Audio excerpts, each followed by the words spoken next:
Mary Kay Cabot joins us on the show. Where, ladies and gentlemen, she is on the fan hotline. The Browns have just beaten the Miami Dolphins back on Sunday. The Super Bowl window is back open, Tone. Hello, Mary Kay. Hello, guys. How you doing? It's good to see you, girl. It's good to talk to you. I didn't see you. I'm sorry, Mary Kay, but it's good to talk to you. We're doing wonderful. Big win on Sunday, eh? Oh, my goodness. It was the get-right game that they really needed. They still have work to do, obviously, but it was better than the alternative in terms of just the vibe in Brownstown. They really, really absolutely needed a get-right game like that. And if you look ahead, I think maybe even possibly past this Patriots game, because I think this is going to be a tough out. But they have some very, very winnable games coming up and can stack some victories. Well, I got to tell you, Mary Kay, I'm thinking differently here. If they beat, and we'd like to have some fun here, but if they beat the Patriots, I think they really got to beat the Patriots for me to buy back in and say, all right, now you got yourself a look at it here. Because 3-5, you're playing a hot team. They're 4-0 at home. You've lost 11 in a row. I think you haven't beat the Patriots in New England since, like 92, I think it is. I mean, it's been a while. There's a lot of opportunity there, but I think that Dylan Gabriel is going to have to play well for them to be able to beat New England. And I got to tell you, Mary Kay, I'm just not so sure that's going to happen after what I've seen over the first 3 weeks of his starting career. Well, he does have a lot to prove, but you also have to remember that he does. It's not like he's going out there throwing to Jamar Chase and T. Higgins either, right? I mean, you take Joe Flacco out of this offense, plug him into the Cincinnati Bengals offense with those receivers, and look what's happening. So, there are extenuating circumstances going on with this passing offense right now. And what they really need to happen is for their two Pro Bowlers to be able to step up and come through for this football team in a huge way, and that being Jerry Jeudy and David Njoku. And it's not just them, and certainly things are not their fault, but those two guys are going to have to just dig deep and find something within themselves to help save this passing offense, because they're going to have to count on them. Boy, it was very interesting to compare, and I know it's a very low bar, but we were sitting here saying, man, if they lose to Miami, that means they've quit. That means Stefanski is definitely in jeopardy, as we get closer to the bye. And then it was pretty clear which team quit on their coach, and it wasn't the team that was wearing the brown unis. So given that, I know that's a low bar, but does that say something for Stefanski that not only did they not quit, they actually excelled? Well, this team has never quit. I mean, this team, that's not the nature or the culture here on this football team. And I think it's very obvious what's going on this season. They have a championship caliber defense. They have an excellent running back that is easing the pain of the loss of Nick Chubb. And what they don't have yet is a passing game. And it's unfortunate for everybody that the passing game is lagging behind because those other two areas, and even the special teams, your punter, your kicker, everything else is going really, really well. In fact, everything else is a playoff level. And it's too bad for the whole entire football team and for the fans and for the city that the passing game is what it is, because everything else is upholding its end of the bargain. Mary Kay Cabot joining us on the show. Have you heard anything about Garrett Wilson and the possibilities of moving him to Cleveland? No, I haven't. I have not heard that. And most of what I've heard is that the Browns were not necessarily going to be receiver buyers. But I don't necessarily agree with that either. I actually think that they should add a really good receiver over the next couple of weeks, and someone that you can have around for the foreseeable future, for the next few years, somebody on a multi-year contract. Because, as I said, I mean, it's a young, fledgling receiving core in many aspects. And right now I think they need another veteran, especially when Jerry's having a hard time getting on track for whatever reason. So I would add somebody as soon as possible. I don't know that they're going to do that. I think it's an area that they'll probably address maybe in the off season, but I would be kind of doing it now.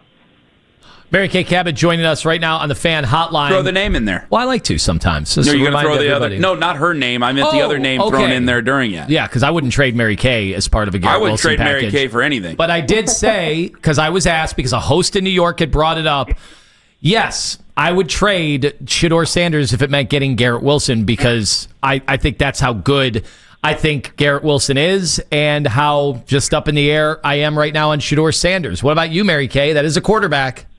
Well, I think right now what everyone needs to realize is the Browns are continuing to bring Shedeur Sanders along. They're not punishing him. They're not stashing him away in some kind of room where nobody can see him. They're not doing wrong by Shedeur Sanders. They're bringing him along at the pace they feel he needs to be brought along at, but they're really excited about what they're seeing in Shedeur.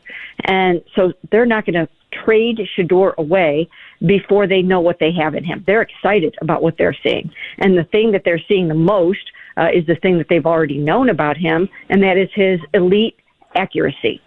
He's got a natural feel for the game in that way. So they're excited to see that, and it's probably going to happen at some point this season. I don't know when. Dylan's going to have to find a way to score some points to keep his job, but at some point, Shedeur is going to get a chance to go out there and show off that elite accuracy and do what he can do with this offense. But once again, I don't think it's going to be easy for anybody throwing passes to this young and sort of inexperienced group right now. Mary Kay Cabot joining us on the Fan Hotline. So Mike Vrabel was here last year, and I've seen a bunch of Browns fans say, why did we let him out of the building? They're trying to compare it to the Kyle Shanahan situation. Obviously, the difference here is, Mary Kay, they did not part ways with Kevin Stefanski. So what do you think of going up against Mike Vrabel, the former? Was he a consultant last year turned offensive line coach? How do you feel about that situation on Sunday?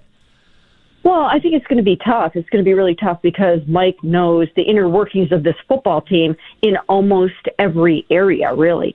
He helped out with special teams. He helped Bubba a ton. Then he started working with the tight ends, and that was really his first responsibility in season, is to coach up those tight ends. And I watched that every single day. I mean, he gave those guys a defensive look. He would put a chest pad on and get physical with those tight ends every single day in practice and really kind of teach them how to block. And so he had a huge impact on David Njoku. Then he moved over to the offensive line, so he knows all about the blocking schemes. And, of course, those have changed. He had to step in when things weren't going that well under Andy Dickerson, and things have changed now under Mike Bloomgren. But still, he knows the personnel. He knows the culture of this team. He knows the playbook. He was involved in helping to scout Mike Hall and other rookies last year. So it's not going to be easy at all. But I will say this. Drake May, who is off to just an absolute blistering start, I don't know that he has seen a defense like this. This defense is playing so well, and I do think Mike Hall will be back this week. I suppose they could let him rest through the bye, but there is a chance that he will be back this week and add some energy and explosiveness to the interior of that line. I think they're going to come at him from the edges, from the interior. I think they're going to blitz him. I think they're going to be aggressive, and they're going to make sure that they give him a not-so-warm welcome to the Cleveland Browns defensive experience. For teams across the league, like didn't Ross Tucker, Lima, I just want to make sure, Ross Tucker said that most teams would rather have Stefanski than Vrabel. Is that correct? Am I to take that? Do you think that most teams would rather have Stefanski or Mike Vrabel? Well, it just depends on what you're looking for. They're just two different kinds of people, two different kinds of styles. You have an offensive-minded coach. You have a defensive-minded coach. So it just depends on what you're looking for. I think that most NFL coaches, if they have a good quarterback, then they can be successful. Most good NFL coaches need a good quarterback to move forward and reach their potential as a head coach. So I don't know that Kevin has really had that yet, the way that he really needs to have it here. And until he has that, I don't think he can be fairly judged.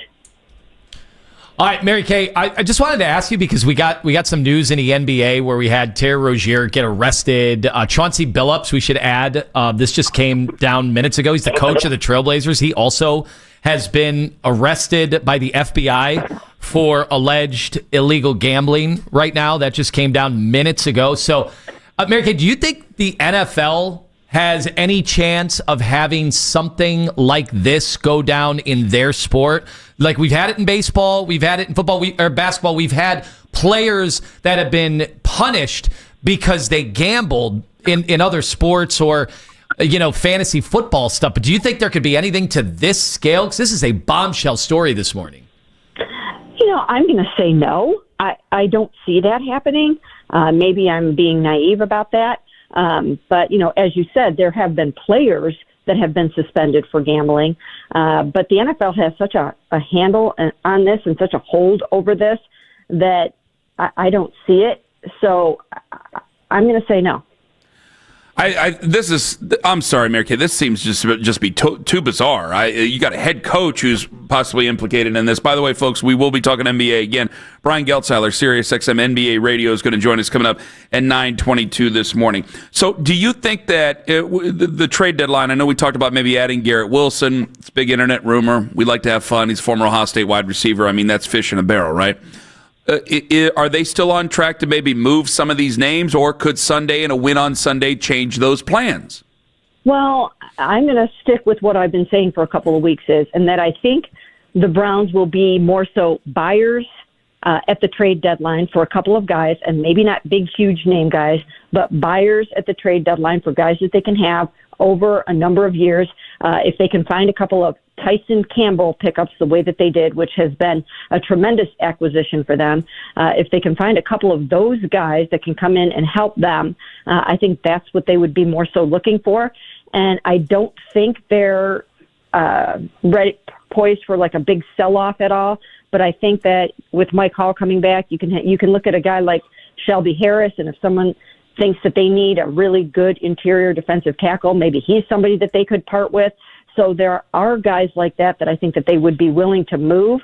And if they trade anybody else, like a David Njoku, it would only be because someone comes in and surprises them with an offer that they don't foresee at this moment.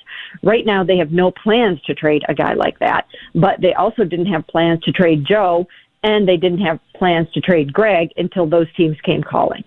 Mary Cabot joining us on the show. Real quick, Joe Flacco admitted he now enjoys eating alone in a restaurant or at a bar. Do you enjoy being alone at a restaurant or at a bar?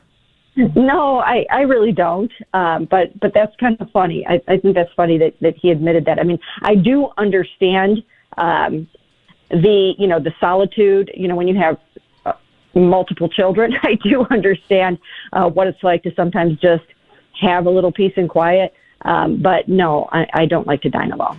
Mary Kay Cabot, we thank you so much for the time. I totally agree with you, by the way. I hate being alone. I can't be alone. And I can't thank you enough for the time. All the very best. Okay. Thanks a lot, guys. Mary Kay Cabot, Cleveland Plain Dealer, Cleveland.com.